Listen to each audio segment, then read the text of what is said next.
Nous voudrions témoigner vivement de notre reconnaissance aux organisateurs de ce forum. Je m'appelle Rondouba Mbaye-Ramadi. Je suis promoteur de l'ONAPE, sociologue de formation. Ma spécialité, c'est le développement et la population.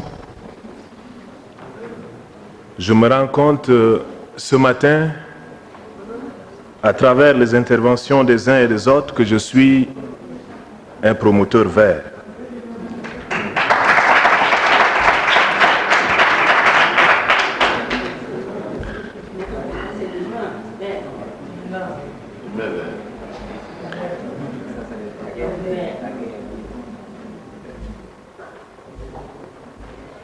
Permettez qu'on passe à l'essentiel parce que le temps imparti.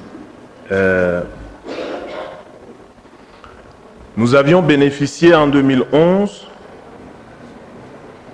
d'un premier financement à hauteur de 1 300 000. Dollars ou CFA? En CFA. Et à partir de 1 300 000 francs CFA, nous avions initié un petit service de photocopie. À partir de ce petit service de photocopie, nous sommes migrés vers l'imprimerie scolaire à partir de 1 300 000 francs CFA, renouvelé 3 fois de suite. Le dernier renouvellement, c'est en date de 2018. Et compte tenu des multiples crises successives que nous connaissons dans notre pays, nous avions pris le temps de réfléchir. Si aujourd'hui l'administration venait à s'arrêter, est-ce que notre entreprise va tourner? Alors, quelles sont les opportunités que nous offre l'emploi vert? Nous avons regardé du côté de l'emploi vert et précisément dans la filière agricole. Nous y avons identifié une opportunité très séduisante,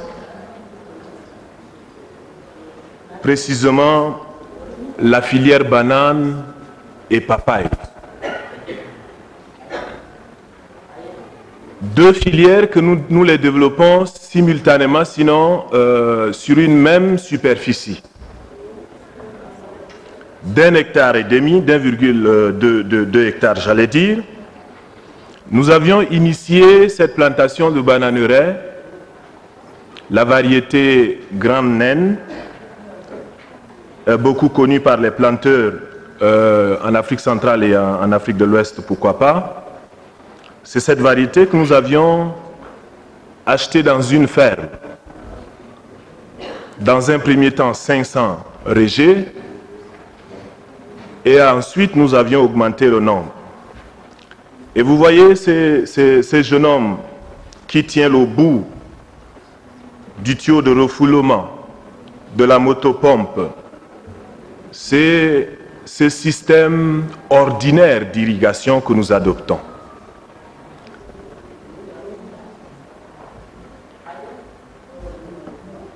Nous avions fait une plantation en quinconce, c'est-à-dire une ligne de bananiers alternée avec une ligne de papayers, ainsi de suite, sur une superficie d'1,2 hectare.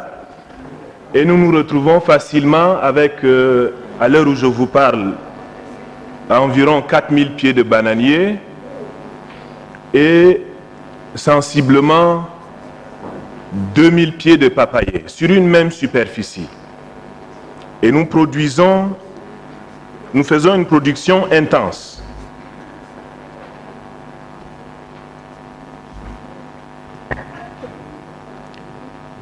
Ce que vous voyez, nous sommes à 6 mois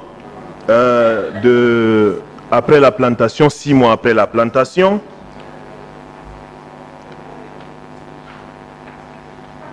Au 8e mois, déjà, les premières fleurs se présentent.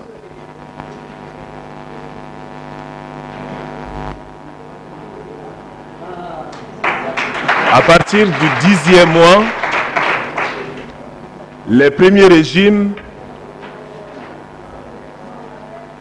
commencent par atteindre la maturité.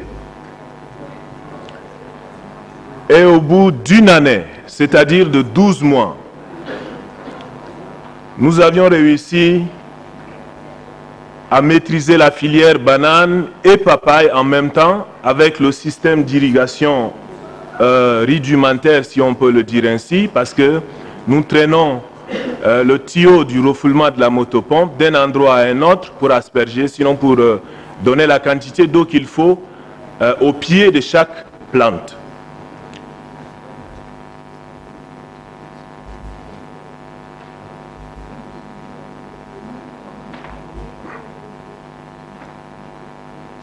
Les difficultés, je vais y revenir, mais permettez que je passe rapidement à une autre présentation, une autre image. Ce que vous voyez de gauche à droite, au premier niveau, nous avons une espèce de goyavier amélioré qui produit des gros fruits qui ont facilement la grosseur d'une mangue greffée. Et ce fruit que vous voyez, à l'intérieur des bananiers, nous avons pris le soin de planter une ligne de manguiers, une ligne de goyaviers, avec pour objectif qu'au bout de 5 ans de production de la bananerie et des papayers, nous pouvons déplacer le site et nous avons en place un verger qui va produire.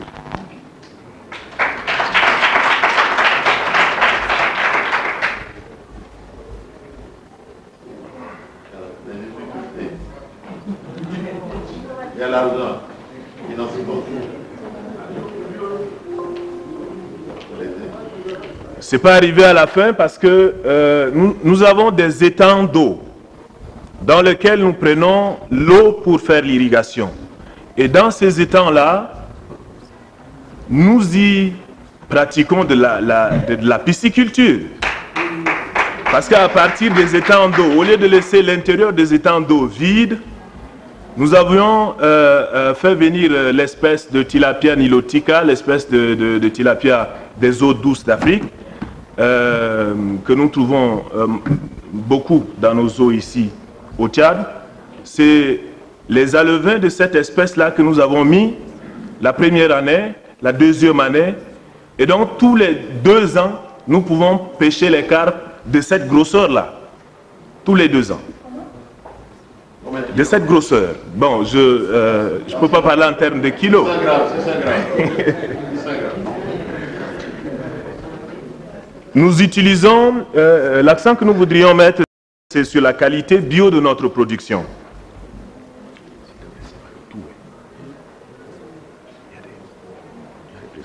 Bon, allez-y oralement et puis c'est bon. Puisqu'on est à la fin.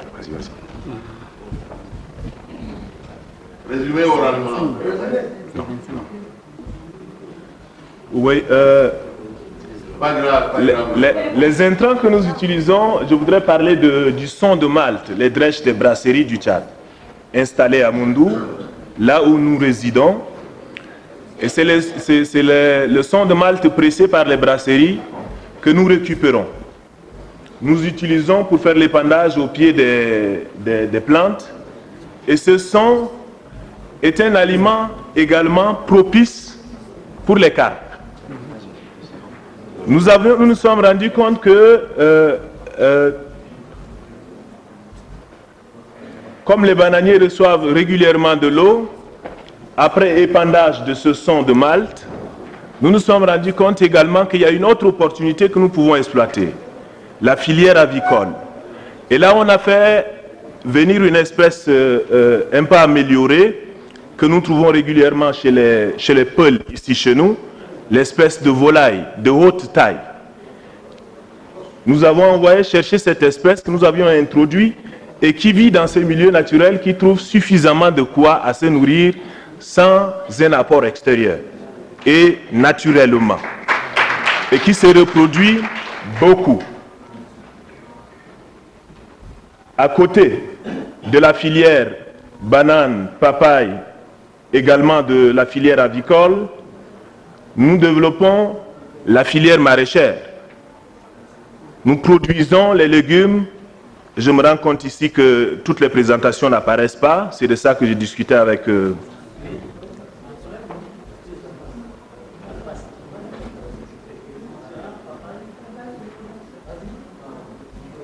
Voilà. Ce que vous voyez, ces images datent de moins d'un mois. C'est des images récentes. C'est des fruits qui sont encore là sur l'arbre, que nous récoltons tous les 2-3 jours.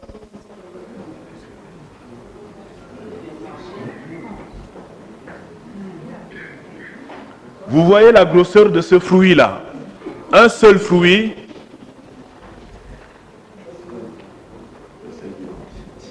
peut dépasser les 5 kilos.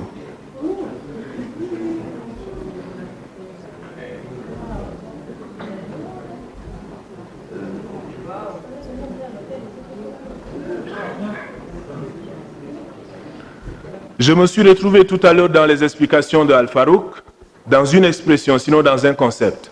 Il a parlé de la chaîne des valeurs. Ce monsieur en rouge que vous voyez est un démarcheur d'un commerçant grossiste affilié à nous. Il a fait le contact, il a négocié les choses pour le commerçant grossiste qui prend un carton et le commerçant grossiste, lui, a son réseau de distribution ici à N'Djamena. Donc ça veut dire que sur la chaîne de valeur là, au niveau de la ferme, ceux qui s'occupent comme ces messieurs trouvent leur compte dans le système, les transporteurs appelés communément les clandomans qui prennent par carton jusqu'au grand camion qui les charge, en plus des dockers, chacun gagne sa part dans ce système-là. Le camionneur qui porte ces charges-là pour N'Djamena gagne sa part sur cette chaîne de valeur-là. Arrivé à N'Djamena, les revendeurs, sinon les détaillants, qui prennent par carton pour aller les revendre au quartier, chacun sur cette chaîne de valeur trouve son compte.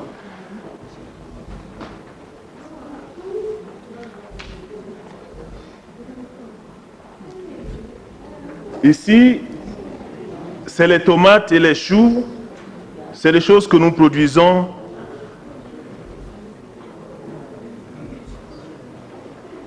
Ça, c'est la phase de la récolte. Nous faisons une production bio parce que nous utilisons le sang de mâle, j'y reviens, les bousses de bœuf, ainsi que les bousses de chèvre.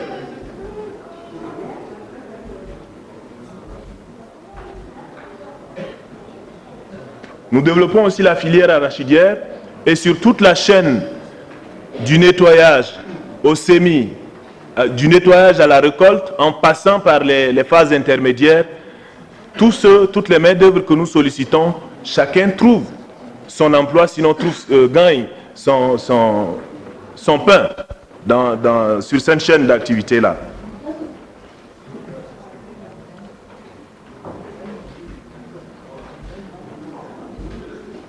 Ce que vous voyez, c'est des manguiers.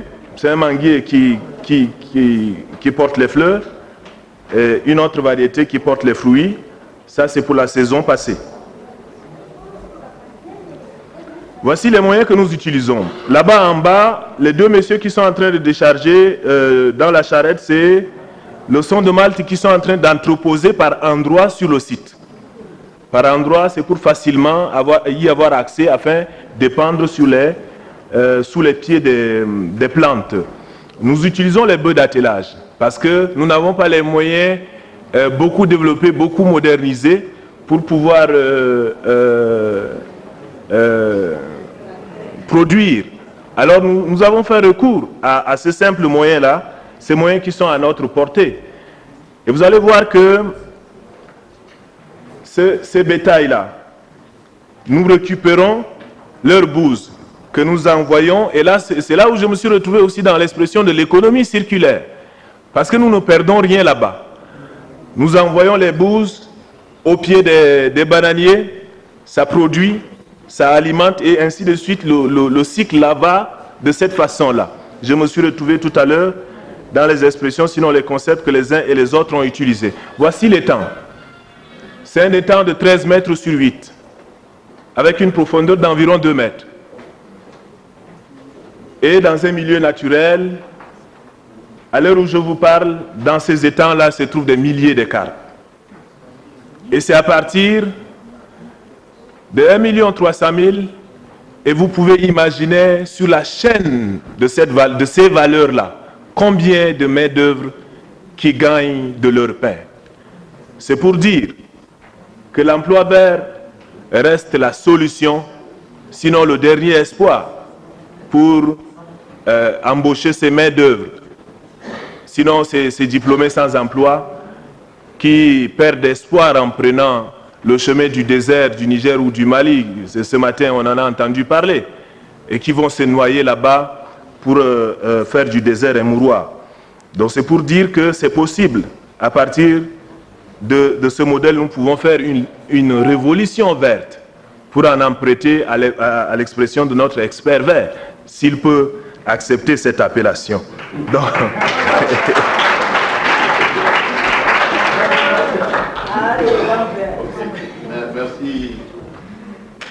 Merci beaucoup. Je vais vous garder pour quelques questions. Venez pour qu'on vous applaudisse encore. Généralement, les services publics d'emploi et les fonds donnent de petits sous, 1,5 million, 2 millions. Et les jeunes se plaignent auprès de nos présidents qu'on ne donne pas beaucoup d'argent. Lui donne la preuve que c'est vrai. En donnant peu, on peut faire beaucoup. Et vous êtes déjà décoré? Non, pas encore. Donc, non, je n'ai pas le pouvoir. Mais quand vous êtes copain au président Idriss Déby, peut-être à la fête de l'indépendance, ils vont pouvoir penser à vous décorer à l'ordre de mérite agricole.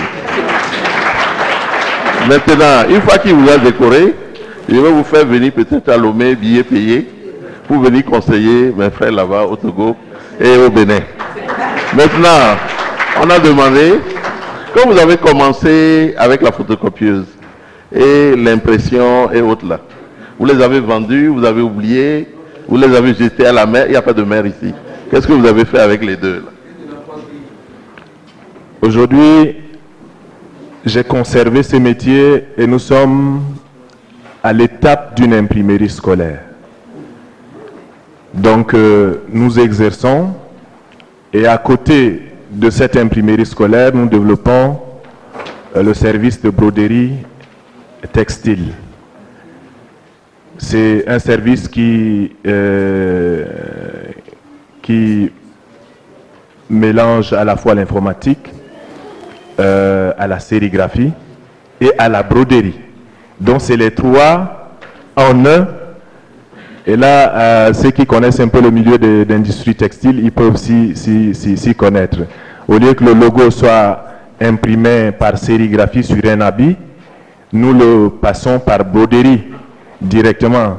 La machine écrit avec les fils, que ce soit le logo ou les écritures, c'est cette machine-là.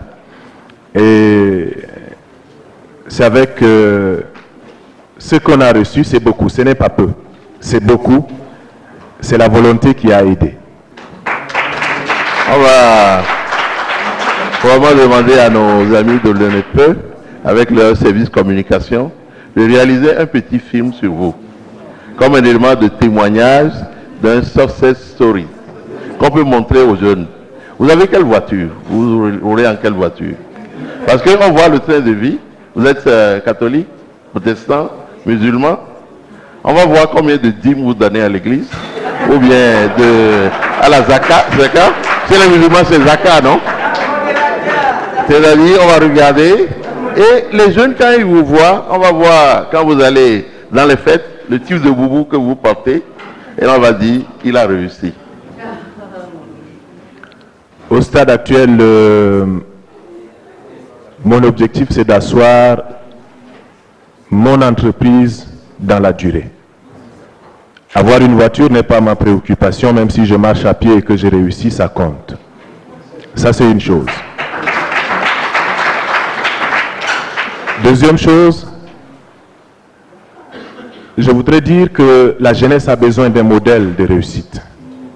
surtout dans l'entrepreneuriat et précisément dans l'emploi vert. Pour témoigner que les 39 millions d'hectares dont le Tchad dispose est une énorme potentialité à mettre en valeur. Qui sait si aujourd'hui, au lieu de me proposer une voiture, si vous me donnez des kits d'irrigation goutte à goutte équipés d'un système solaire, je pourrais donner du travail aux Tchadiens. Ce qu'on va dire, pour conclure, qui a dit que les jeunes n'ont pas souvent de vision?